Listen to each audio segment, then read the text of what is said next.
It was a grey, drizzly morning in Segovia, a small Colombian mining town balanced precariously on the northwestern tip of the Andes. And Colombia's notorious riot police, in black RoboCop riot gear and black ponchos, were lined up on top of a hill. Below them was the main picket line, set up by the informal gold miners who called a general strike. It was lightly manned by a handful of people, sheltering under eaves from the rain. But word was getting out, and more began to filter down. Some of them were carrying poles and bats. The local police commander approached, walking slowly, almost reluctantly, towards the workers.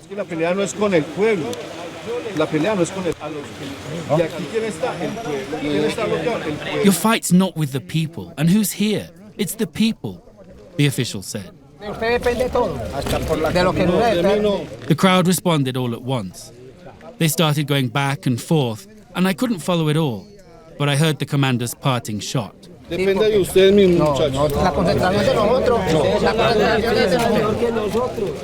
doesn't depend on me. Everything depends on you, muchachos. He paced back up the hill, shaking his head sadly, playing the role of, I gave it all I've got, but these guys, they just won't listen.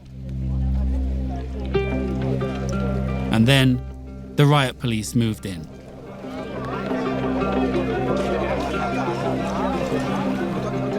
Filing down the hill in unison, they began to corral the small crowd of tens of strikers. Some strikers stood in the police's way while pretending like they weren't. When the police shoved them with riot shields, they threw up their arms as if someone had just spilled their drink in a bar, resisting, but still hoping this wasn't going to happen. The police herded everyone into the middle of the crossroads, lining us up so we were all directly in front of them. Then they lifted their shields and began to advance. One of the officers, standing right in front of us, took aim with a gun that shot pellets of pepper spray, then fired just to my right.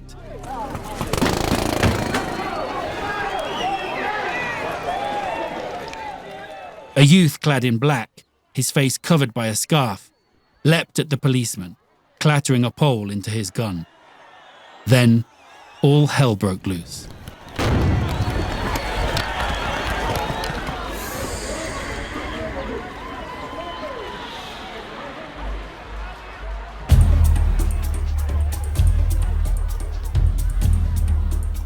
From Insight Crime, this is The Shadow of El Dorado, a series about the intricate web of corruption, violence, and complicity behind the gold trade in Segovia, a once thriving Colombian mining town turned mafia stronghold. I'm Matt Charles. And I'm James Bargent. Throughout the following 7 episodes, we'll take you with us on our 8-year-long investigation in Segovia, and we'll explore the reasons for the town's descent into an endless cycle of violence driven by greedy elites, corrupt politicians, gangsters, and warlords. Episode 1. Blood Gold. We'd come to Segovia in search of gold. In a way, our journey was part of a centuries-long tradition, a couple of foreigners following in the footsteps of Spanish settlers and British prospectors. But we were looking for a particular type of gold, blood gold. We study organised crime, and Segovia is an epicentre of Colombia's billion-dollar black market gold trade. It's home to an army of wildcat miners whose operations are controlled and exploited by mafias and armed groups, and whose gold has supplied some of the biggest brands in the global economy. Not only jewellery giants and bullion traders, but also technology behemoths like Apple and Microsoft. Segovia also is, and has been for generations, one of the most violent places in Colombia, a country that has been racked by civil war and organised crime for decades. And its gold connects us, the consumers of these products, to this bloodshed. But the story of global consumers complicit in murder, war, corruption, and environmental destruction is, relatively speaking, a simple one. just a matter of working your way up the supply chain, link by link. What made our journey different was that in Segovia, there are no simple stories. We'd not expected our search for blood gold to lead us into a decades-old maze of legal battles surrounding a century-old mining company, or to the doorstep of a former aide to a warlord turned gold entrepreneur, or to a paper trail that connected Segovia's gold to presidents and billionaire investors. And we're definitely not expected to get tear-gassed on the front line of a general strike, as so-called illegal miners protested against a legal mining company.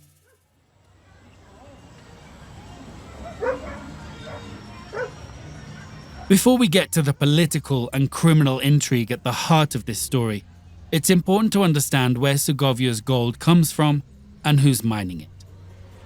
Segovia's a mountain town. Its streets roll up and teeter down the green-coated Andes, snaking outwards towards peaks and ridges. It all converges in a bustling plaza, which is filled with bars, street vendors, and bored-looking police.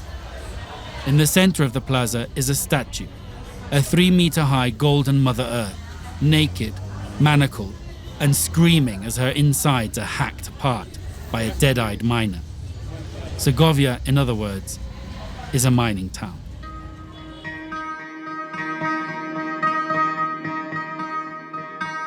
Almost all mining in Segovia is subterranean, underground mining.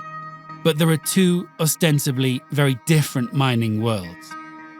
There's the legal, regulated, industrial-scale mining carried out by a Canadian multinational mining company. The company, previously known as Gran Colombia Gold, but now going by the name of Aris Mining, owns a vast mining title covering almost the entirety of the area around the town. And it will own that title forever. Thanks to a century-old historical quirk, the title's in perpetuity, as long as it's in use. And then there's the other type of mining, which takes place on the edges of that concession. These were the miners whose strike we found our lives caught up in. They were on a much smaller scale, using rudimentary tools and equipment. The government calls them illegal, or sometimes criminal. The miners prefer ancestral or traditional. The difficulty in finding a label that everyone can agree on is a product of the murky grey area this type of mining operates in. A grey area that was being mercilessly exploited by organised crime.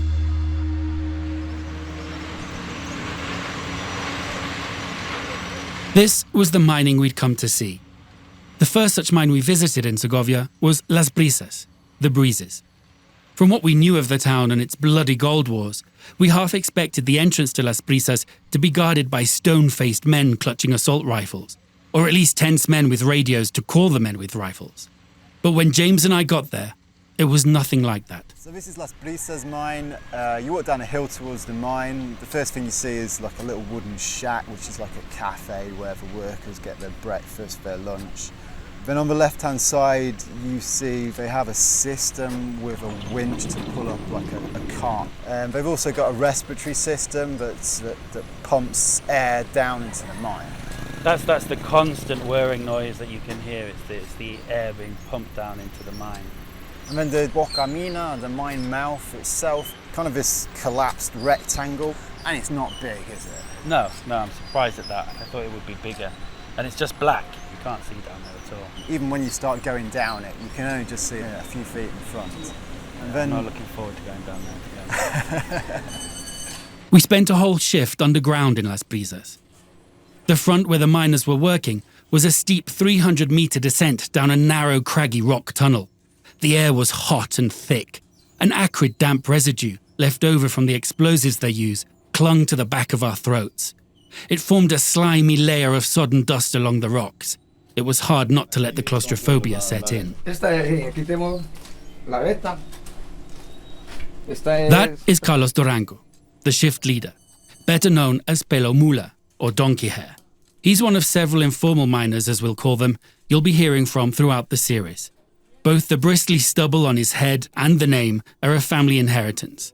He's short and stocky, but moves through the rubble and rock with a smooth, easy assurance.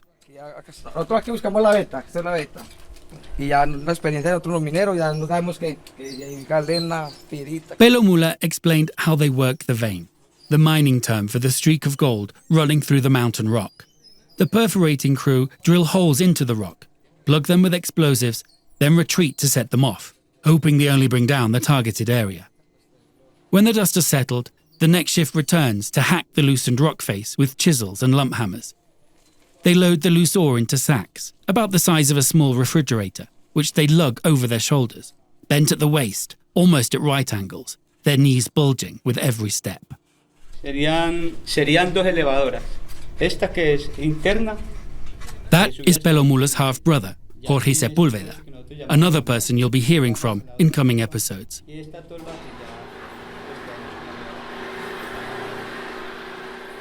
Jorge was manning the winch that hauls the rickety old rail cart to the surface. The pair are a study in contrasts. While Pelo Mula is hard-living, impulsive, and even a touch reckless, although not when he's underground, Jorge is diminutive, and like most miners, compact and muscular. But unlike his brother, he's soft-spoken, thoughtful, and articulate. Jorge was tucked into a crevice up the shaft from where Pelo and the others were working. That day it was Jorge, but every day a different worker operates the cart. It's the least demanding task in the mine, Jorge told us. And, despite the headache-inducing din of the cart, it's often claimed by whoever comes in with a dire hangover.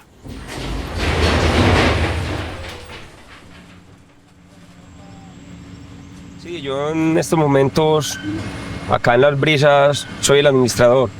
Back at the surface, we meet Fabian Gutierrez, the mine administrator. Fabian's approaching middle-aged after a good 2 decades working in the mines, but it doesn't show. Llevan pues. Llevan. Hey. Contenta. He's stocky with a close-cropped head. He strides around the site with a restless energy, shouting and joking with everyone. But his face changes when he's serious, fixing into an intent and piercing stare. Yo debo de estar acá en la mina. Tengo 6 años. Like many men of his generation, Fabian began mining when he was still a child. Today's generation tend to start a little older, but not much. Fabian's teenage son was with us underground and already working full-time. Porque yo esa mina tiene mucho tiempo de estar funcionando. Una mina tiene por ahí 30 años. Fabian told us the story of Las Brisas, how it's existed for more than 30 years, but was left abandoned when the original prospector died. Then, 6 years ago, a group of them all chipped in some startup money, cracked it open, and put it back to work. Today, he said, it's one of the best mines in Segovia. Aquí trabajamos es como la familia. They're like a family, he says. Esto es muy artesanal, esto es de muchos años acá en el pueblo. Las Brisas provides work not only to around 60 miners, but also to about 100 chatarreras, which roughly translates as scrap workers. The chatarreras sort through the tons of rock discarded by the mine in search of the scraps of gold that remain within. Fabian took us to see their site at the side of the mine opening, where they scrub the rocks down and pluck out those they sense contain a slither of gold. Acá vemos uno de los puestos donde ellas hacen el proceso. They're almost all women, and most are single mothers, often left abandoned by conflict or crime, or fleeing from domestic violence and toxic masculinity.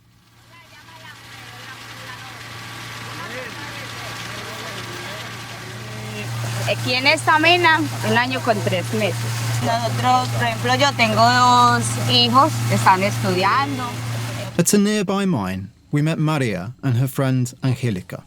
The other chatarreras shoved them forward as spokespeople when we asked for an interview, and it's not hard to see why. They like to talk. And they like to laugh, always teasing each other and us, and seeing the funny side of most situations, even ones that are hard to smile about. Aquí en Segovia siempre he trabajado en eso, desde que yo me conozco. Straining to be heard over the noise of the mine's ventilators and water pumps, Maria told us how she'd been a chatarrera since she was a child, and it was the only work she'd ever known. She was supporting 2 children on her own. Sí, el sustento para nuestras familias. Both Maria and Angelica want their children to study hard enough so that they don't have to depend on the gold trade. Que se trabaja muy duro.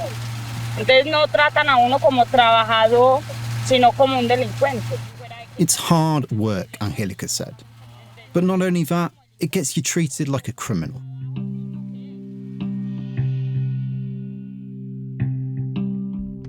Every 15 days or so, the mine's wealth is divided at the surface, according to a clear class system. The first sacks of ore go to the partners. These are the investors and administrators who own a stake in the business, people like Fabian. The rest is divided among the workforce, miners like Jorge and Pelumula. Then the chatarreras pack up what are essentially the leftovers. But from that point, all those sacks of ore, whether they belong to the partners, the miners or the chatarreras, follow the same route through the supply chain, adding value and generating jobs for Segovia at every link. To get a better sense of this part of the business, Maria and Angelica let us follow them and their gold on this journey. From the mines, the ore is taken to one of the processing mills, known as intables, which can be found throughout the town in ramshackle single-storey buildings slotted between homes and small businesses. The mills are dark, dingy and relentlessly loud, and they smell. A pungent, rotten, sweet smell that makes your nostrils flare and your throat gag. Recogimos la mina y luego pagamos un arriero en bestia a traer hasta el intable. Nosotros luego acá venimos, la machamos, la echamos a la machadora, y se hizo pues.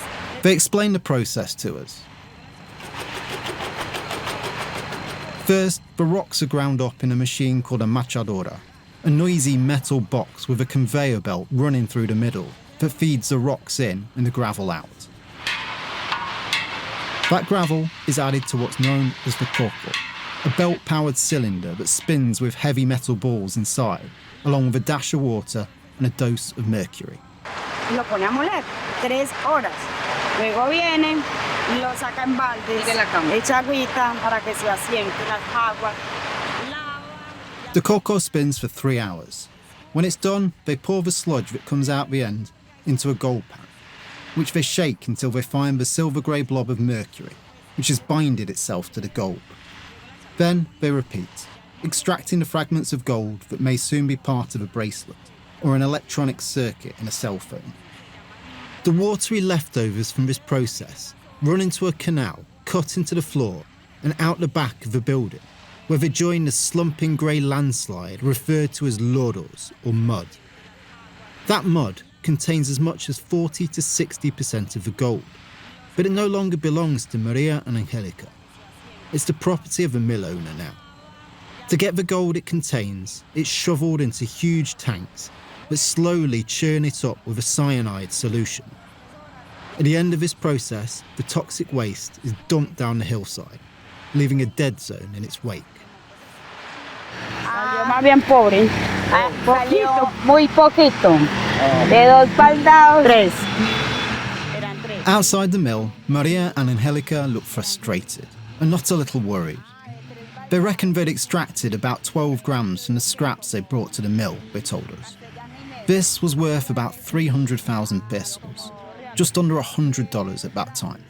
By the time they subtracted their costs, such as tools, transport and using the mill, they'd be left with about 120,000 pesos each, or around $40 for 2 weeks' work. All the miners, as well as the chatarreras, face the same anxious wait each time they go through this process. The wait to know if, for the next couple of weeks at least, they'll be rich or poor, whether they can provide for their families and possibly hit the bars and the brothels. As the miners will tell you, most rarely think beyond their next visit to the mill. Maria and Angelica took their little mercury-laden gold balls to one of the gold traders, who have their own small storefronts. The traders' per gram prices fluctuate day by day through mysterious calculations based on everything from global commodity markets to black market trading conditions. Por eso, conchudo. Antes tienes que pagármelo como yo le diga, a 2.70. Claro, obvio.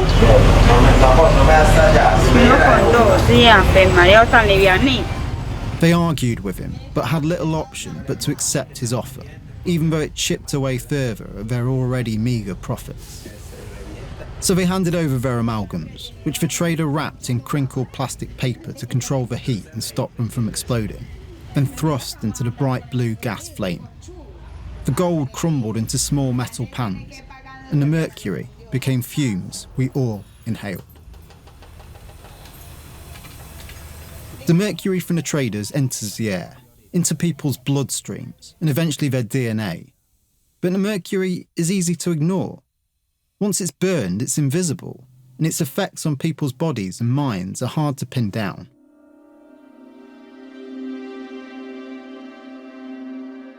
The other impacts of mining are not so nebulous. In Segovia, the miners have tunnelled out the town's foundations like termites, shafts on top of shafts alongside shafts, that leave Segovia teetering on hollowed ground. Huge swaths of the town are slowly sinking into the earth. Great fissures rive whole roads. Houses have cracks creeping up walls, snaking along floors and ceilings. Cracks so big you can put your hand in and reach through the corner of a house and out into the street. People in Segovia know the damage done, but they don't feel like there's any choice. It's the Faustian bargain behind the town's very existence. Segovia is a town that was built to be gutted. Gold is its tribute, the price it pays the world for the right to exist. If you spend any time in Segovia, it's hard to get away from the sense that the gold is cursed, and so is the town. Not only has the gold poisoned its earth, its water, and the air itself, it's also corrupted the town's social fabric, altered the boundaries of morality, and made Segovia a mafia town. In Segovia, good men are not always honest men. Bad men help their communities. Legal does not mean moral, while illegal can mean survival. Thieves get government jobs and killers run business empires, while those branded as criminals break their backs in honest labour. And in Segovia, fear has become a way of life.